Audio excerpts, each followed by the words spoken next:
un podcast de Cooperativa. Casa reporteros, de reportera, la de las 8 de la mañana en este día viernes. Vamos a hablar de política. Sumamos a la conversación al diputado jefe de bancada del PPD, Raúl Soto, expresidente de la Cámara en algún momento también. ¿Cómo está, diputado? Buen día. Hola, Rodrigo, muy buenos días. ¿Cómo estás? Saludos a todos quienes nos escuchan. Gusto saludarlo, gracias a usted. Oiga, usted dijo, no tenemos complejos en llegar a acuerdos con el gobierno. ¿Qué va a pasar con el PPD y la ley miscelánea, por ejemplo, que se viene? A ver, nosotros le hemos pedido al gobierno separar y dividir el proyecto. Creemos que temas tan distintos como la reconstrucción, seguridad, permisología o temas tributarios deben analizarse en su mérito y por separado. Y espero que el gobierno recoja esa inquietud, que no solamente la tenemos en la oposición, sino que lo han planteado también dirigentes del propio oficialismo. Creo que sería una señal de apertura al diálogo real, concreta, y también de respeto institucional al poder legislativo. Yo creo que tratar de pasar todo en un mismo paquete, tratándose de más de 40 medidas muy distintas entre sí, creo que tiene algo de estrategia tramposa que yo creo que es bueno despejar, es bueno evitar. Perdón, pero, si partimos, pero en otro gobierno se han presentado leyes misceláneas también. De hecho, hace algunos meses lo hizo su gobierno con Gabriel Boric, el reajuste y los amarres famosos. ¿Ahí le parecía tramposo también? Sí. Y tuvo las mismas críticas en su momento. Las mismas críticas del otro lado. De la oposición, sí. Y yo creo que no es la forma adecuada de poder legislar y analizar en profundidad las medidas en su mérito. En principio, ¿le parece pertinente, en caso de que llegue separado el proyecto, por ejemplo, ¿le parece pertinente para recuperar inversión bajar el impuesto corporativo?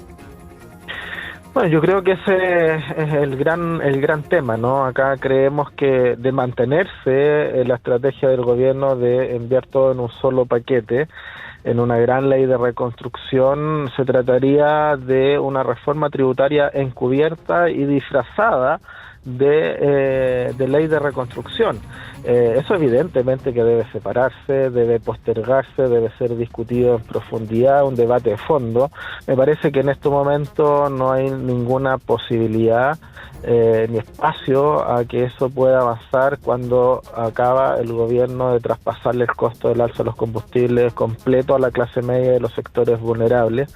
Creo que dar una señal de desprotección a la clase media y por el otro una señal de beneficio a los sectores más acomodados, a la gran empresa de nuestro país, es de por sí contradictorio. No podríamos compartir algo como eso, más cuando lo que se está planteando es tiene como telón de fondo la supuesta estrechez fiscal. Tú no puedes, bajo un escenario de estrechez fiscal, estar disminuyendo 2.800 millones de dólares que van a ir al bolsillo de los más ricos de la gran empresa, a propósito de la rebaja del impuesto de primera categoría y la reintegración, sin ningún tipo de compensación o garantía de que esos recursos por algún lado, ¿verdad?, se pueden efectivamente compensar. ¿Habla de supuesta estrechez fiscal usted, diputado? ¿No cree que no hay plata?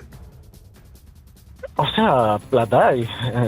Por supuesto que hay una situación que es compleja o que no es todo lo positiva que uno quisiera, ¿no? Pero es algo que se viene acumulando hace varios años, hace varios gobiernos de distintos signos políticos, ¿no? Yo creo que echarle toda la culpa al gobierno anterior tampoco es justo, más bien es una crítica, un punto político, y yo creo que siempre hay que evaluar las cosas con objetividad. No, está bien, pero yo no le mencioné el gobierno anterior, le digo, si en el Estado no hay plata, ¿qué debería haber hecho el Ejecutivo? ¿Endeudarse o seguir endeudándose? A ver, en situaciones de crisis, por supuesto que esa posibilidad siempre está. La capacidad de endeudamiento de Chile sigue estando presente, sobre todo cuando la deuda externa de Chile está bajo el promedio de la OCDE, por ejemplo. No es lo óptimo, no debiese ser un objetivo fiscal el endeudarse porque sí, pero en situaciones complejas, situaciones de crisis, Ya. ¿verdad? Siempre es una posibilidad. Ahora, lo que sí podía hacer el gobierno, porque sí tenías alternativas respecto del tema de los combustibles, era un aumento gradual, pausado, ¿no? Donde el costo no lo asuma completamente el fisco, que se hiciera de forma responsable, pero que tampoco lo asuma completamente el consumidor final, la clase Ahora, media, los sectores el vulnerables. traspaso gradual de los precios internacionales finalmente termina siendo pan para hoy y hambre para mañana, digamos, inflación a la larga. O sea, la inflación la vamos a tener ahora. Y la vamos a tener Usted igual. ve, el informe de política monetaria del Banco Central ya señala que vamos a tener al menos un punto adicional de inflación durante este año. Pero si hubiera subido como gradualmente, esa inflación consecuencia hubiera de llegado esto, ¿no? igual en un momento. Pero si uno ve lo que están haciendo los países desarrollados en el mundo, ¿ya? la mayoría de los países está interviniendo de manera muy fuerte y directa a través de mecanismos de distinto tipo, Claro, que pero son- que permiten mitigar los efectos de la alza, ¿Usted, ¿no? usted nos está comparando con esos países desarrollarollados? Con nosotros no. O sea, o voy a ir más cerca si quiere a Brasil, no hay problema, pero o sea, yo veo pocos países que han traspasado el costo completo a la gente. Yo creo que eso tiene como política pública algo bien complejo de fondo y que tiene que ver con algo que le ha faltado al gobierno. Yo creo que a este gobierno le ha faltado este primer mes empatía, le ha faltado ponerse en los zapatos de la gente también y entender que el rol del Estado es también ayudar en los momentos difíciles, ¿no? Y no solamente traspasar costos, ¿no? Porque eso definitivamente va a pegar muy fuerte en el bolsillo de las familias chilenas, y las consecuencias son las que está viviendo el gobierno con la baja aprobación que está teniendo en las encuestas semana tras semana. A propósito del rol del Estado, ¿qué le parece a propósito del episodio de la ministra Lincolao en el sur, que eventualmente se pueda indicar el proyecto de escuelas protegidas para que los agresores de ella y los que protagonicen hechos de violencia en las universidades pierdan beneficios como la gratuidad? A ver, yo comparto el objetivo que busca el gobierno, que es entregar mayor seguridad en los contextos educacionales en nuestro país, ¿no? Creo que hay una crisis educacional que es bastante estructural y profunda y que se ve agravada por las situaciones de violencia y de inseguridad al interior de los establecimientos educacionales. Creo que eso es un problema país que se debe buscar resolver y por lo tanto esos objetivos los compartimos, por eso es que nos hemos mostrado disponibles a dialogar y buscar un acuerdo con el gobierno en esta materia. Creo que no es bueno que se contamine políticamente con la contingencia, con lo que pasa en el día a día, sino que tiene que verse de una forma más integral. Diputado, pero como principio, tenemos que hacer el esfuerzo de pagarle en la universidad a esa gente, todos, porque eso sale de impuestos generales. Ese es uno de los puntos. Yo creo que es una discusión ¿Pero cuál es de su opinión? fondo. ¿Pero cuál es su opinión? Yo creo que una discusión de fondo que es legítima y es cómo utilizar o focalizar de manera correcta los beneficios sociales que son financiados por todos los chilenos, pero una discusión que no necesariamente está vinculada directamente a la pregunta de cómo entregamos más seguridad en estos momentos en los establecimientos educacionales. Ya, pero en el caso, por ejemplo, de violencia política aparte, como la que ¿no? vimos el otro día, cuando le pegan a una ministra de Estado, a ese gallo de mochila roja y una camisa como a cuadrillé café, No debiese tener, ¿lo tenemos no. que seguir financiando o no? O sea, no, lo primero es que se le debe perseguir penalmente, ¿Ya? como corresponde, ¿Y después? ¿no? Y después, bueno, efectivamente yo creo que es algo que hay que revisar. Yo personalmente no estaría porque se le entreguen ese beneficio, al menos hasta que no existan garantías también de que va a haber un proceso de reincorporación o de reinserción al respeto a las reglas y las normas que nos damos como sociedad, ¿no? Yo creo que eso es evidente, pero es una situación que es un debate bastante más de fondo. Yo creo que, mire, cuando hay violencia, cuando hay inseguridad en los colegios o en los establecimientos educacionales, se afecta el derecho a la educación. de los jóvenes, de los estudiantes, de los adolescentes, de los niños.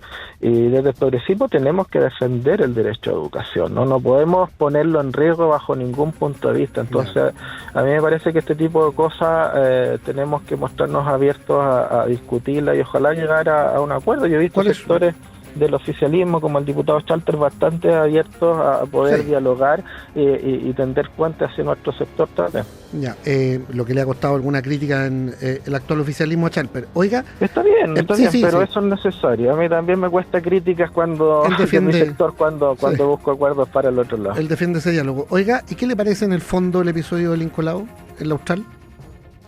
No, inaceptable. O sea, yo creo que la violencia debe ser condenada de forma muy categórica siempre, y yo espero que eso termine primero con sanciones penales a propósito de la investigación que se está llevando adelante, segundo con sanciones también en materia educacional, ojalá expulsiones.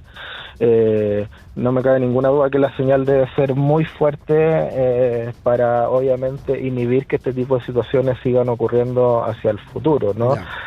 No me gusta así ver una sobrereacción en términos de tratar de utilizar esto políticamente, catalogando al rector o a los estudiantes de cierta manera o tratando de vincularlos políticamente. No, yo creo que aquí hay que aislar a estas personas por la actitud violenta que tuvieron. Tiene que ser perseguida, tiene que ser sancionada, pero creo que no es bueno tampoco que estas situaciones se utilicen para ir a la batalla más cultural e ideológica. Yo creo que se termina ensuciando un poquito un proceso donde lo importante es resguardar la seguridad de las comunidades educativas en los contextos educacionales. El diputado jefe de bancada del PPD, Raúl Soto, esta mañana, día viernes, aquí en el Diario de Cooperativa. Que tenga un buen fin de semana, diputado. Muy buenos días, chao. Gracias. Resumen de noticias en el Diario de Cooperativa. Sigue el operativo ahí en La Granja. Un carabinero abatió a un delincuente en un intento de robo al interior de una micro. Un adulto mayor fue golpeado en un turbazo en Colina esto anoche. En la misma comuna, una turba atacó a carabineros tras un control policial. Y al realizar un control de identidad a un sujeto, se niega a la fiscalización e inmediatamente le propina un combo en la cara al funcionario, huyendo hacia unos bloques del sector. Y al momento de lograr su detención, desde los bloques salen personas a tratar de arrebatar el detenido al funcionario, le propinan golpes al funcionario. Ante esta situación, uno de los acompañantes del dispositivo policial hace uso de su arma de servicio. Tuve miedo, me tuve que esconder, me insultaron por mi etnia mapuche. Los descargos de la ministra Lincolao, que pide expulsión y pérdida de beneficios, como la gratuidad, por ejemplo, para sus agresores. Les pregunté por qué me tenían secuestrada. Las respuestas fueron: esta situación en que usted está así es por lo que ustedes están haciendo como gobierno y nosotros tenemos derecho a plantear nuestras demandas porque ustedes están infringiendo las nuestras. En un minuto se abrió una puerta delante del auditorio y entraron unos alumnos y dijeron: ahí está. Nosotros sostuvimos la puerta juntos para que ellos no pudieran entrar a pegarme. El Congreso prepara el debate del proyecto de reconstrucción nacional. Tiene que ingresar la ley. Jefe de bancada del PPD, Raúl Soto, dijo aquí en Cooperativa que si la ley no se divide, esto sería una estrategia tramposa de la moneda. Temas tan distintos como la reconstrucción, seguridad, permisología o temas tributarios deben analizarse en su mérito y por separado. Yo creo que no es la forma adecuada de poder legislar y analizar en profundidad las medidas en su mérito. Se trataría de una reforma tributaria encubierta y disfrazada. Me parece que en este momento no hay ninguna posibilidad. Estamos pendientes de la llegada de los astronautas del Artemis 2 esta noche. Van a amerizar a eso de las 8 pasaditas hora de Chile en una operación que es bien compleja, bien delicada y que cierra esa misión a la Luna. Y en el deporte, hoy día juega la Roja femenina y vuelve también la Liga de Primera por el fin de semana. Aquí termina el podcast de El Diario de Cooperativa. Lo escuchas en vivo de lunes a viernes desde las 6 de la mañana y todos los días en cooperativapodcast.cl.